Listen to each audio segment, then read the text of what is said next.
Flirting with authoritarianism. At Conference of World Leaders, John McCain blasts Trump's worldview to allies.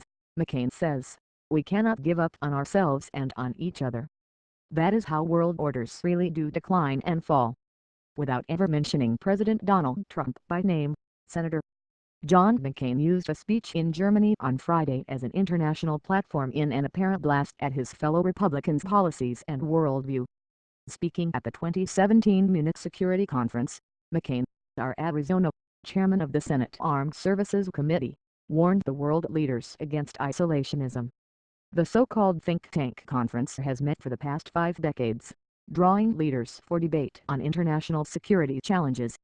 "My friends, in the 4 decades I have attended this conference, I cannot recall a year where its purpose was more necessary or more important," he said.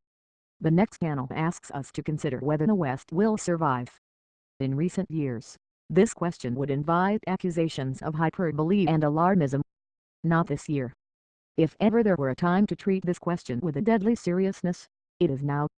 Trump, who rallied voters during the 2016 campaign with his America First approach, has criticized NATO, calling it obsolete in a January interview with the UK news site The Times.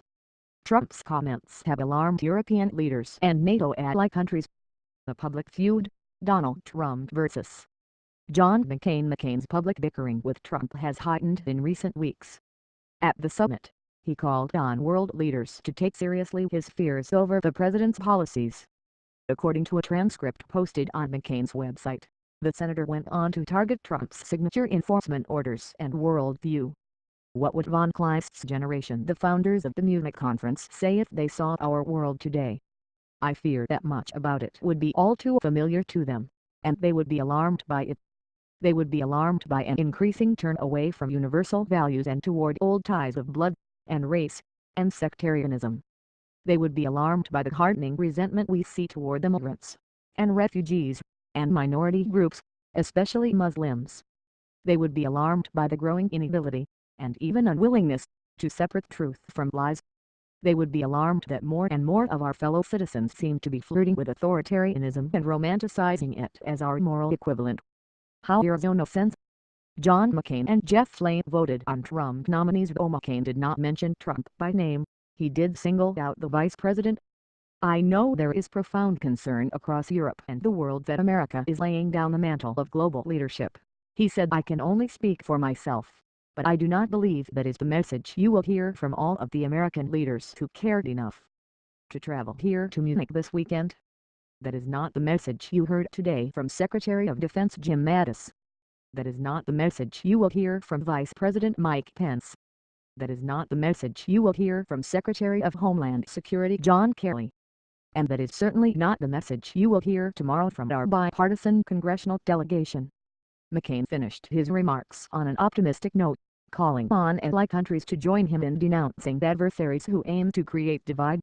"Make no mistake, my friends, these are dangerous times, but you should not count America out, and we should not count each other out," he said. "We must be prudent, but we cannot wring our hands and wallow in self-doubt. We must appreciate the limits of our power, but we cannot allow ourselves to question the rightness and goodness of the West.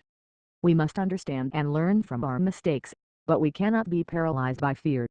We cannot give up on ourselves and on each other. That is the definition of decadence. And that is how world orders really do decline and fall. This is exactly what our adversaries want. This is their goal. They have no meaningful allies, so they seek to sow dissent among us and divide us from each other. They know that their power and influence are inferior to ours, so they seek to subvert us, and erode our resolve to resist, and terrorize us into passivity. They know they have little to offer the world beyond selfishness and fear, so they seek to undermine our confidence in ourselves and our belief in our own values," he said.